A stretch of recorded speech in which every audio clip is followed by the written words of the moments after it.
Bonjour à tous, à toutes. Alors, je ne me vois pas commencer cette vidéo sans vous faire passer un message qui me tient extrêmement à cœur. C'est simplement de vous dire merci.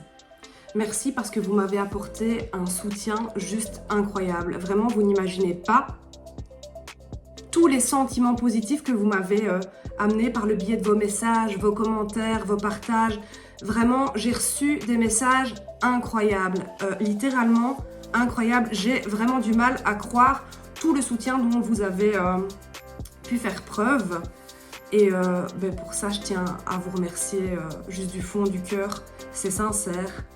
Et merci, merci, merci, encore merci à toutes, à tous pour votre bienveillance.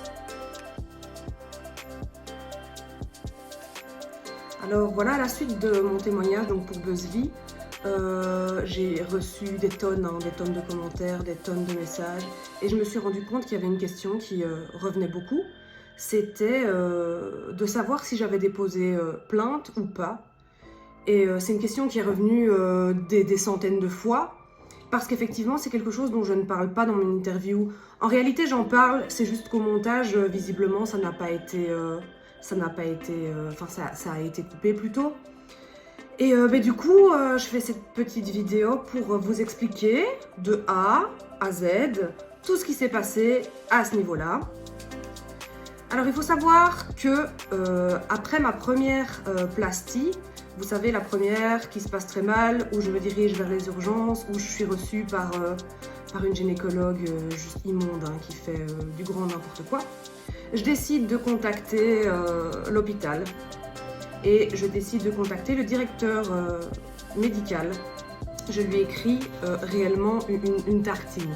Je reprends vraiment tous les faits de A à Z. Je pense qu'il y a 3 ou 4 pages A4. J'envoie ça par email et ils se font pas attendre, hein, ils réagissent très très rapidement.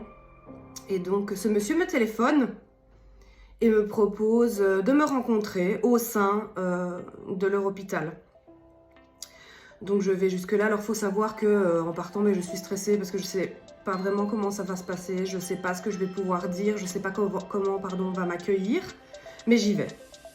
Alors qu'on m'accueille de manière un peu distante, mais c'est pas alarmant. Ce monsieur, je pense, il va un petit peu à l'intimidation, c'est-à-dire que il me fait m'asseoir sur une grande table, il se met en face de moi. Allez, autour de nous, c'est un peu vierge comme ça, il n'y a pas d'infos, c'est blanc, enfin ça fait très cadré. Et j'ai pas le temps de m'exprimer. Hein. Moi, j'ai le souvenir que j'ai pas le temps de m'exprimer. Et tout de suite, il tente de me dissuader d'agir. Quoi que ce soit, il met pas de mots sur ce que je pourrais tenter. Mais je comprends très vite qu'il sait ce que j'ai dans la tête et qu'il veut éviter ça à tout prix. Alors, ça durera pas des heures. Vraiment, ça va aller relativement vite. Et je partirai encore plus convaincue que ce que je pense à faire, c'est visiblement la meilleure des choses parce que la manière dont il agit envers moi me confirme qu'effectivement, il y a des manquements au niveau de ses médecins. Et donc, on part pour la suite. Alors la suite, c'est quoi? C'est que ici en Belgique, on a ce qu'on appelle l'INAMI. L'INAMI, c'est l'Institut National d'Assurance Maladie Invalidité. Alors, ce fameux INAMI, il a un service qui s'appelle le Fonds des accidents médicaux, vers lequel tu peux te diriger quand potentiellement tu penses avoir subi ou vécu quelque chose qui n'était pas normal, réglo, une faute, une négligence, voilà. Donc pour rappel, j'accouche en 2017, donc courant 2018, il se passe plastie, etc. Et je tente quelque chose auprès du Fonds des accidents, des accidents médicaux, pardon, le 30 du 10 2019, donc le 30 octobre. J'écris, hein, pareil, une tartine où je joins mon dossier médical que je me suis procuré tant bien que mal. Et vous avez un médecin qui vous est attitré. Donc c'est un médecin conseil qui va faire tampon entre vous et l'INAMI. Alors ce monsieur me demande plein de choses. que je lui donne. Hein. Je lui confie absolument tout ce que j'ai en termes de dossier, de preuves, d'infos, vraiment tout. Et il s'avère qu'ils ont des protocoles à respecter, c'est-à-dire que tu dois rencontrer un médecin expert qui va constater un petit peu les dégâts, ce qui s'est passé, tu lui donnes ta version, voilà, etc.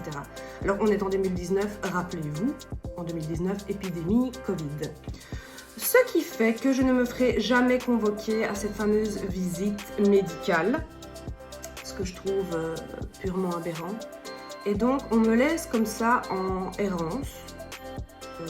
Si ce n'est que j'ai quelques contacts avec le médecin qui s'occupe de mon dossier, qui est neutre, hein. Lui, je précise, il est neutre, il ne fait pas partie de l'INAMI. C'est vraiment des médecins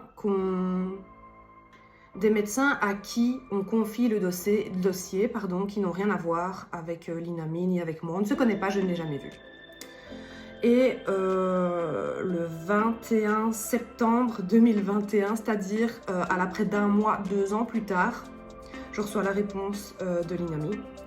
La réponse de l'INAMI qui dit, je vais vous le lire parce que j'ai pris ma paperasse pour pouvoir vous le lire, qui dit qu'il apparaît de la première analyse médicale des pièces de mon dossier en possession du fonds que le dommage imputable à l'accident médical ne franchit aucun des seuils de gravité prévus par la loi. Le dommage résultant de l'éventuel état antérieur du patient et des conséquences attendues de la prestation de soins ne peut être considéré comme un dommage imputable à l'accident médical et n'est donc pas pris en compte. Donc ils sous-entendent que potentiellement j'avais déjà des pathologies ou je ne sais même pas sur quoi ils se basent pour dire ça, puisque ils ont mon dossier, enfin ils ont en tout cas les documents qui les concernent vraiment qu'à partir de l'accouchement. Donc concrètement, à part s'ils sont allés vérifier mon dossier, ils n'ont aucune info. Et il n'y avait rien à trouver puisque je n'ai jamais rien eu avant que tout ça n'arrive. Je continue. Ils me disent que cette analyse médicale n'a également pas pu mettre en évidence l'existence d'indices sérieux d'une éventuelle responsabilité dans le chef du ou des prestataires de soins impliqués. Alors, il faut savoir quand même que j'avais des choses qui étaient écrites noir sur blanche, dactylographiées, qui sortaient tout droit de mon dossier médical, de la première gynécologue qui s'est occupée de moi. Notamment les sutures, où il y a une éventuelle allergie et qu'elle resuture malgré tout avec ces mêmes sutures. Donc, c'est quand même l'hôpital qui se fout de la charité. Et donc, vu l'absence d'indices sérieux de gravité et d'une éventuelle responsabilité, le fonds n'est pas compétent pour procéder à une éventuelle indemnisation. Par conséquent, le fonds clôture le dossier. Alors, il faut savoir que moi, là-dedans, je ne demande pas d'indemnisation, je ne suis pas du tout dans cette optique-là. Moi, à ce moment-là, ce que je veux, c'est qu'on dise, ok, il y a eu pépin, elle s'est plantée, il y a des choses qui ont été négligées, il y a des erreurs médicales, point à la ligne. Alors évidemment, il y a des possibilités de recours, à ce moment-là, j'étais focalisée sur d'autres choses, puisque moi, ça s'est enchaîné vraiment de mois en mois, d'année en année, enfin ça a été compliqué. J'ai laissé tomber cette possibilité de recours, parce que j'y étais pas, j'avais pas la force, j'étais fatiguée, plein de choses jouaient en ma défaveur. Je n'en suis quand même pas restée là, puisqu'après avoir obtenu cette réponse négative du fonds, en mai 2022, je me dis que pourquoi ne pas contacter mon assurance juridique. Elle est là, autant s'en servir. C'est le genre d'assurance pour lesquelles on ne fait jamais appel, alors qu'elle est là, on la paye. Je suis plutôt bien assurée qui plus est, donc allons-y. Donc en mai 2022, je décide d'envoyer mon dossier médical. Donc mon dossier médical, il part vers un expert médecin. Hein.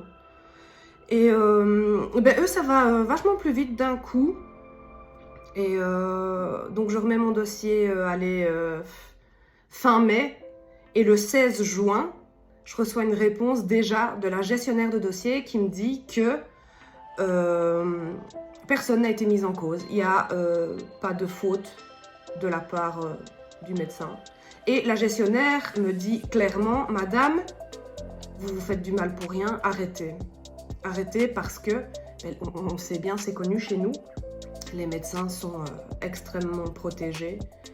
Et donc on en est resté là. Alors par contre, oui, du coup j'ai décidé d'en rester là parce que sincèrement, à part me faire du mal et retourner la situation dans ma tête des millions de fois, ça ne sert absolument à rien. Et à un moment donné, malheureusement, il faut accepter le fait que les choses, elles n'évolueront pas. J'ai beau blâmer toute la planète, ça ne sert à rien. La seule optique pour laquelle je pourrais continuer effectivement un peu la bagarre, c'est pour tenter d'épargner les autres. C'est ma seule motivation à l'heure actuelle, hein, de dévoiler un peu tout ce qui s'est passé, les failles du système. C'est vraiment pour qu'un jour on puisse éviter ce genre de problème. Parce que, comme je l'ai dit précédemment, ça ne peut arriver à personne. Et je ne le souhaite à personne. Et si vous avez matière à discuter, faites-le. Hein. Vraiment, balancez tout ce que vous avez à balancer. Et là, pour terminer du coup un peu ces explications, j'ai fait une dinguerie hier. Moi, je crois l'élan d'émotion et tout le soutien que vous m'avez témoigné, c'était juste énorme et incroyable. Et j'ai envoyé mon témoignage du coup au directeur médical actuel, aux 2 gynécologues que je blâme le plus dans toute cette histoire. Et je leur explique un petit peu mon ressenti à l'heure actuelle. Si j'ai l'occasion, je vous transmettrai un peu ce que j'ai écrit. Et ça me tenait à cœur de le faire parce que si elles m'ont oublié, moi je les oublierai jamais. Hein. Je les oublierai jamais. Et c'est ça qui fait mal, c'est qu'elles vivent leur vie de manière normale, tranquille, elles profitent de beaucoup de choses. Et moi, dans mon malheur, j'ai oublié ce que c'était de profiter. Et voilà. Donc, pour le petit mot de la fin, n'ayez pas peur de vous exprimer. Si vous avez besoin de soutien, vous savez où me trouver. Et si un jour vous avez vous aussi envie de témoigner, je suis là aussi pour ça.